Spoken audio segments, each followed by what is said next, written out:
আজি আমি আৰু এটা নতুন ইনষ্টিটিউটৰ বিষয়ে কথা পাতিম যিটোৰ নাম হ'ল নাইজাৰ NISER ফুল ফৰ্মটো কি national institute of science education and research এইটো ক'ত আছে এইটো উৰিষ্যাত আছে ভুৱনেশ্বৰত আৰু নাইজাৰত পঢ়িলে কি হয় ফাৰ্ষ্ট কুৱেশ্যন নাইজাৰত পঢ়ি তোমালোকে ভৱিষ্যতে ছায়েন্সৰ ফিল্ডত যাব বিচাৰে যদি ৰিচাৰ্চৰ ফিল্ডত ছাইণ্টিষ্ট হ'ব বিচাৰে যদি নাইজাৰত পঢ়িব পাৰা আৰু তাৰ পঢ়িবৰ কাৰণে এক্সামটোৰ নাম হ'ল NEST ঠিক আছে তো NEST নেক্সট এক্সাম দি পেলাই তোমালোকে নাইজাৰত ছিট পাব পাৰা নেক্সট এক্সাম কেনেকুৱা পেটাৰ্ণ হয় নেক্সট এক্সাম দিবলৈ হ'লে তোমালোকে ক্লাছ 12ৰ এক্সাম দিয়া হ'ব লাগিব বা ক্লাছ 12 পাছ কৰা ষ্টুডেণ্ট হ'ব পাৰা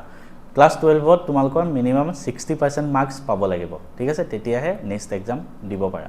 নেক্সট এক্সামৰ পেটাৰ্ণ কেনেকুৱা হয় তাত ফিজিক্স কেমেষ্ট্ৰি মেথছ আৰু বায়'লজি চাৰিটা ছাবজেক্টে আহে প্ৰত্যেকটোতে 20টা MCQ আহে আৰু টোটেল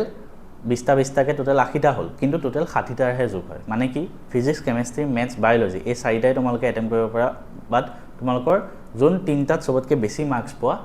সেই তিনিটাৰ মাৰ্কছ যোগ হ'ব মানে আল্টিমেটলি তোমাৰ টোটেল 60টা কুৱেশ্যন এটেম্প কৰিব লাগে আল্টিমেটলি যদি কওঁ 60 মানে আৰু এটাত কাৰেক্ট হ'লে +3 ভুল হ'লে -1 মানে টোটেল 180 মাৰ্কছৰ ভিতৰত তোমালোকৰ স্ক'ৰটো বনে আৰু যিসকল টপ কৰে তেওঁলোকে নেক্সট নাইজাৰত ছিট পাব পাৰে আৰু যদি মই আকৌ এবাৰ কৈ দিছোঁ ফিজিক্স কেমেষ্ট্ৰি মেথছ বায়'লজি ঠিক আছে এই চাৰিটাৰ ভিতৰত মানে বহুতে কি কৰে বায়'লজিটো ভালকৈ নপঢ়ে বা কিছুমানে মেথছটো ভালকৈ নপঢ়ে সেইবাবে